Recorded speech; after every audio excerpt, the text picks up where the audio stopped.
Hey everybody, I'm Indy Ventures, and today we're doing a quick gear oil change on the Talaria Sting R. The manufacturer suggests after the first 300 miles you do your gear oil change with the provided oil.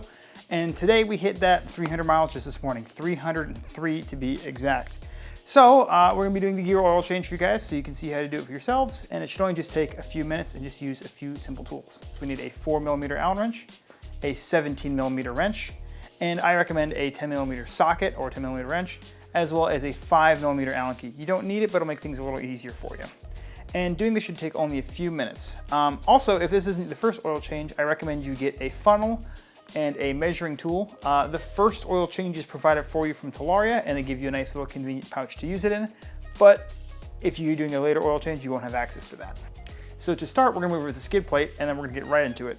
Use our 4mm Allen key, and we're gonna go ahead and remove the bolts. There's one here, here, and here, as well as on the other side. This one isn't actually part of the skid plate, but it won't be able to come away as easily without it. So we're gonna go ahead and take this off as well.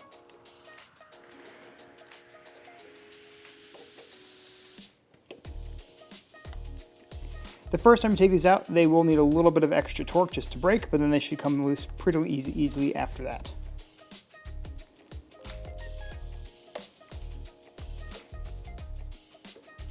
Now, with these two bolts off, and I already took the back ones off as well, this skid plate will actually just swing away, and we're going to let it down nice and easy. And technically, you could actually change the oil here. You could let the oil hit this, but we're not going to do that. We're going to take it off. And this is where I recommend the 10mm socket. There is a locking nut on the back side of this bolt here. So we're going to use a 10mm wrench on the back side of this just to hold it in place so we can take it out more easily. With the back bolts off as well, this should just come right off. We'll go ahead and wash this up off camera. With the skid plate removed, we're going to remove onto this cover. The bolts are back here and here. They're also 4mm Allen.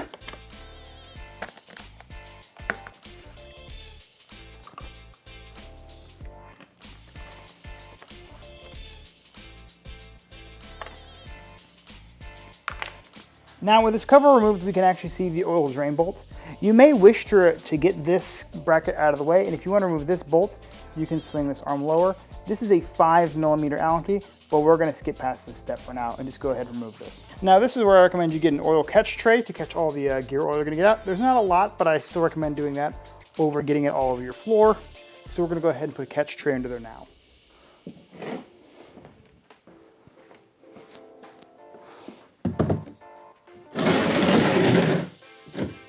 We're going to go ahead and take this off using a 17mm wrench. Now, you cannot use the socket side without removing this bolt, or this bolt behind here. So we're going to go ahead and just use the crescent wrench side, get a nice fit around here, and just loosen it up.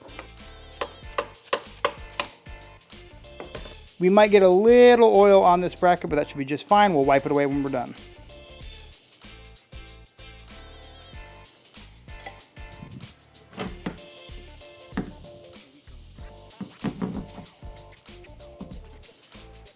We'll let this drain out for a moment. With the oil drained, now's a good time to look at the drain plug. I went ahead and cleaned mine off a little bit.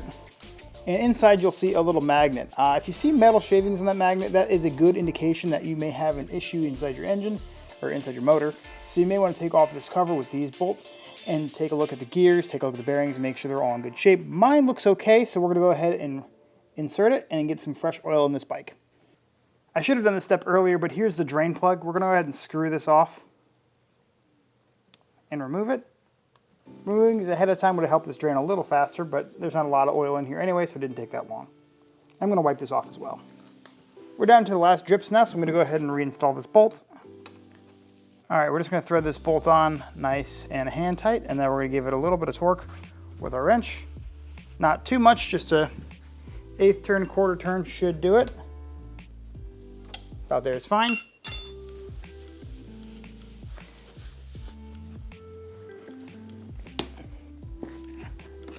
Now, given that this is the first oil change, Talaria actually provides the correct gear oil with the bike. So we're using SAE 85W90.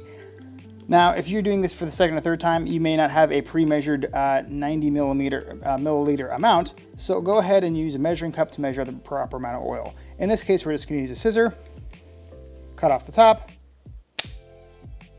and we should be able to put this in the hole here. You'd also like to use a funnel if you are doing this without the sort of applicator tool. And we're just gonna squeeze all this in here. I'll actually move you around just so you can see a little better. But we're just gonna get it nice into here. Seems we've got all the oil we're gonna get in there. And we actually still have some left, so maybe this is a bit oversized. I'm gonna wipe away the excess oil and I'm gonna go ahead and recap this. All right, with the oil topped off, we're gonna go ahead and get this cap back in place. Lining up the threads and a nice screw down. Now it turns out the oil provided from Talaria was actually a little bit too much, so we overflowed just a bit. But we'll get this cleaned up and we'll get all the covers back on. And with that, you're essentially done. The Talaria doesn't require any menu setting to recharge or reset the oil level. It doesn't keep track of anything like that. So once you get the oil topped off and changed, all you have to do is put your covers back on and you're good to go. So with that, we'll just go ahead and snap our fingers and get these covers back on, and then we'll say goodbye here. With the cover back on and the skid plate reinstalled, that completes your oil change. It should only take about 10 to 15 minutes if you get your tools in advance, and it's an easy way to extend the life of your bike. So with that said, happy trails, happy riding, and I'll see you guys next time. Take care.